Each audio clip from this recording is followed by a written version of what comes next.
जय श्री गणेश। नमस्कार। मैं आचार्य संजय द्विवेदी। मेरे समस्त प्रबुद्ध दर्शकों का मेरे चैनल पर हार्दिक स्वागत है।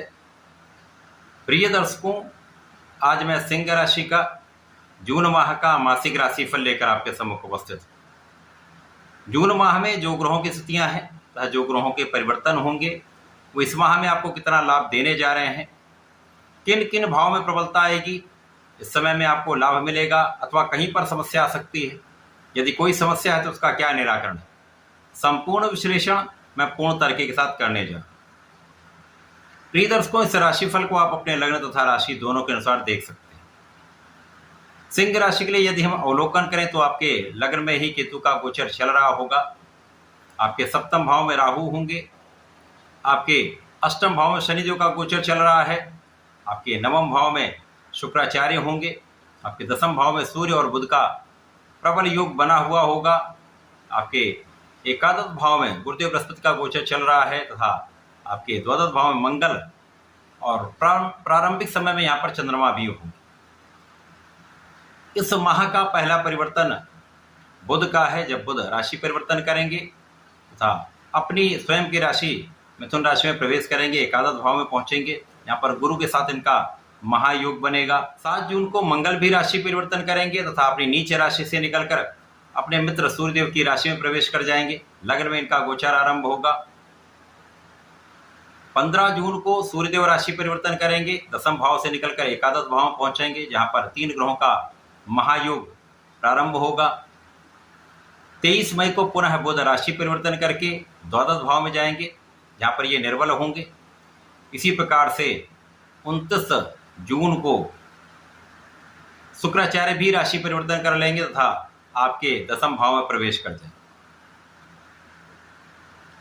प्रारंभिक समय से यदि देखें तो राहु और केतु के प्रभाव में समस्त ग्रह सिंह राशि के लिए गोचर कर रहे होंगे, जो कहीं न कहीं समस्या का मुख्य कारण बनेगा।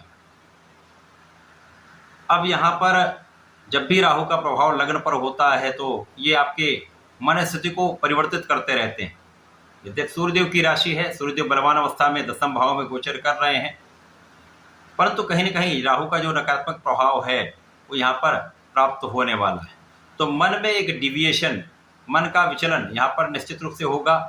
कहीं न कहीं आप बहुत सकारात्मक होते हुए भी किसी कार्य को, किसी भी निर्णय लेने को जब अवसर आएगा तो वहां पर आपको डर लगेगा।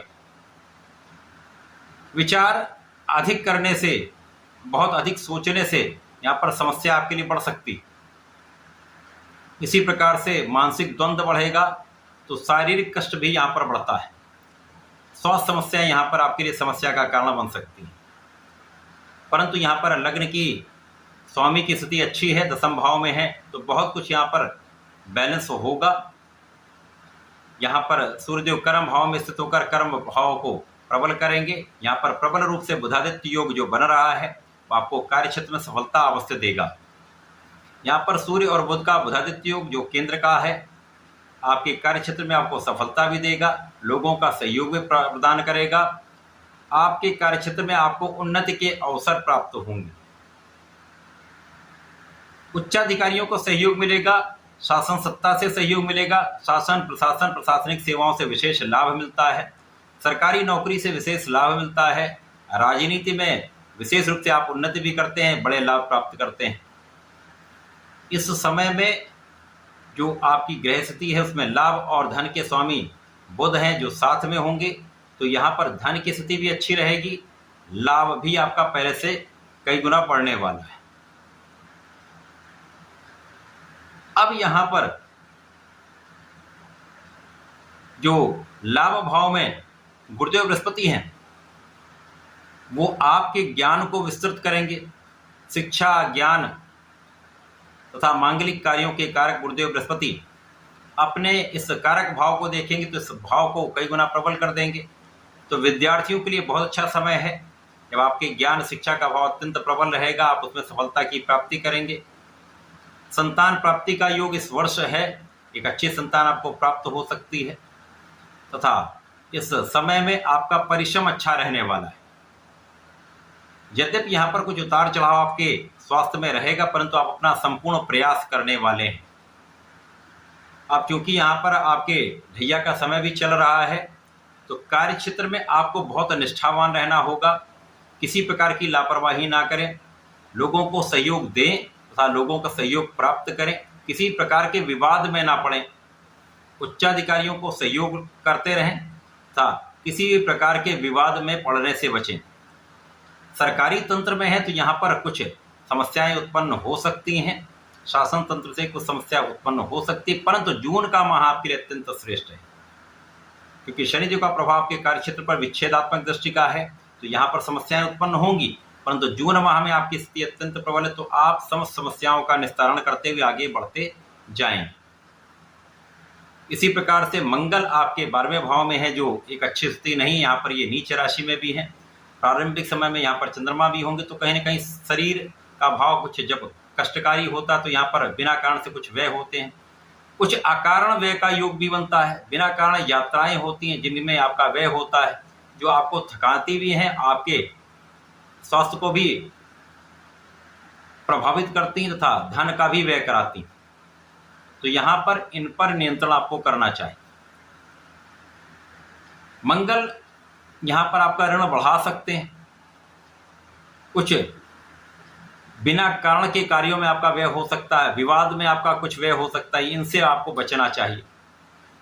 किसी प्रकार के भोग विलास से बचेंगे तो समस्याएं कम से कम होंगी, कष्ट भी कम होगा, रोग भी कम होगा, तो यहां पर ध्यान देना आपको चाहिए। इसी प्रकार से इस समय में गुरु का प्रभाव आपके जीवन साथी के साथ सामंजस्य को बढ़ाने वाला है, प्रेम में वृद्धि करने वाला है तथा विवाह के योग बनाने वाला है। जिन जातकों का विवाह नहीं हुआ है उनके लिए इस वर्ष में अच्छा योग बन रहा है।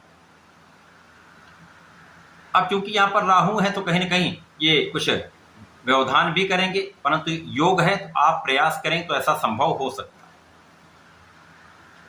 जब बुध परिवर्तन करके आपके एकादश भाव में पहुंचेंगे तो गुरु के साथ इनका महायोग बनेगा, आपकी बुद्धि कुशाग्र हो जाएगी। बुध बुद्धि के ही कारक हैं, गुरु ज्ञान के कारक हैं, ज्ञान और बुद्धि का महायोग बन जाएगा, जो आपकी शिक्षा से, आपके ज्ञान से, आपके बुद्धि बल से, आपकी गणनाओं से, आपके वाणी के प्रभाव से बड़ा लाभ आपको प्रदान करने वाला है। इस समय में विशेष रूप से धन की वृद्धि पहले से कई गुना होने वाली। अब लाभ के स्वामी लाभ भाव में होंगे, भद्र योग बनेगा। भद्र राजयोग एक ऐसा पंच महापुरुष राजयोग है जो आपके ज्ञान से, आपकी शिक्षा से, आपके गणनाओं से, आपके बुद्धि बल से, आपके वाणी के प्रभाव से, आपके कला क्षेत्र के ज्ञान से, आपके व्यापारिक योग्यता से आपको महाधन लाभ प्रदान करता है। तो ये सारी चीजें तो होने वाली हैं, यहाँ पर कोई संदेह नहीं। अब जब सूर्य भी यहाँ पर आ जाएंगे तो ये भाव आपका अत्यंत प्रबल होने वाला है। ज्ञान, शिक्षा, संतान का पक्ष महाबलवान होगा, संतान बहुत अच्छी रहेगी, संतान का संपूर्ण सुख आपको प्राप्त होगा।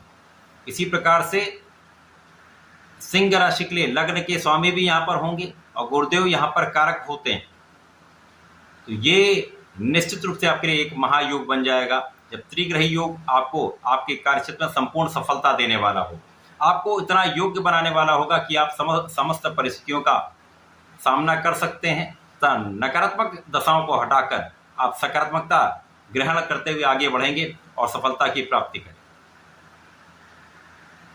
इसी प्रकार से इस समय में जब मंगल का परिवर्तन हो जाएगा, मंगल आपके लग्न में पहुंच जाएंगे तो यहाँ पर स्थितियां बदलेंगी, मंगल का नकारात्मक प्रभाव समाप्त हो जाएगा। अब यहाँ पर आपके अंदर ऊर्जा अच्छी हो जाएगी। यद्यपि राहु का प्रभाव अंगारक दोष बनाएगा, परंतु राहु केतु के बीच में जो सारे ग्रह थे वो नकारात्मक स्थिति भी यहाँ पर समाप्त हो जाएगी, जिसके कारण मंगल का बल आपको प्राप्त होगा और राहु का नकारात्मक प्रभाव यहाँ पर कंट्रोल होगा।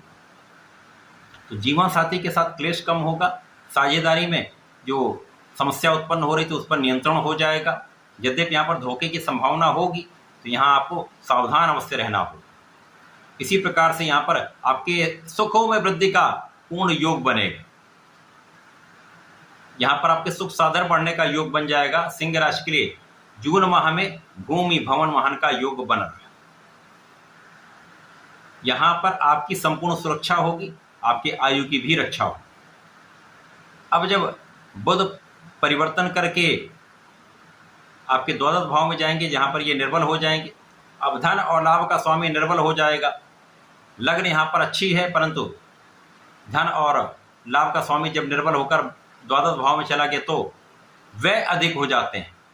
लाभ तो होगा, धन आएगा, धन का संचय आप नहीं कर पाएंगे, बिना कारण से धन का व्यय हो जाएगा, जिसके कारण आप समस्याग्रस्त हो सकते हैं, तनावग्रस्त हो सकते हैं। तो यहाँ पर इन पर आपको ध्यान देना होगा। जब शुक्राचार्य 29 जून को परिवर्तन करेंगे, दसम भाव में जाएंगे, तो यहाँ पर सुख साधन आपकी बढ़ेंगे, सुख साधनों का संपूर्ण उपयोग आप कर पाएंगे, सुख साधन का लाभ आप ले पाएंगे, माता पिता का आशीर्वाद आपको प्राप्त होगा तथा यहाँ पर लोगों के बीच में आपका एक विशेष प्रभाव प्राप्त होने वाला है। जून का माह जो है वो आपके लिए अच्छा है, कुछ चीज़ें बहुत अच्छी यहाँ पर प्राप्त हो रही हैं। जून माह में आपका सुख वृद्धि हो रही है, जून माह में आपके कार्य क्षेत्र में वृद्धि हो रही है, धन का विशेष लाभ मिलेगा। परंतु 23 जून के बाद कुछ समस्याएं भी होंगी, जहां आपको ध्यान देना होगा। इस पूरे माह में आपको नियमित रूप से भगवान गणपति की आराधना करनी चाहिए। ओम गंगणपतये नमः का एक माला का जप करें। प्रत्येक बुधवार को भगवान गणपति को दूर्वा अर्पित करें, भोग लगाएं तथा गणपति श्रोतम का पाठ कर लेंगे तो विशेष लाभ आपको प्राप्त होते रहेंगे, समस्याओं का निस्तारण अवश्य हो। तो ऐसा करके इसका लाभ लें। धन्यवाद, नमस्कार।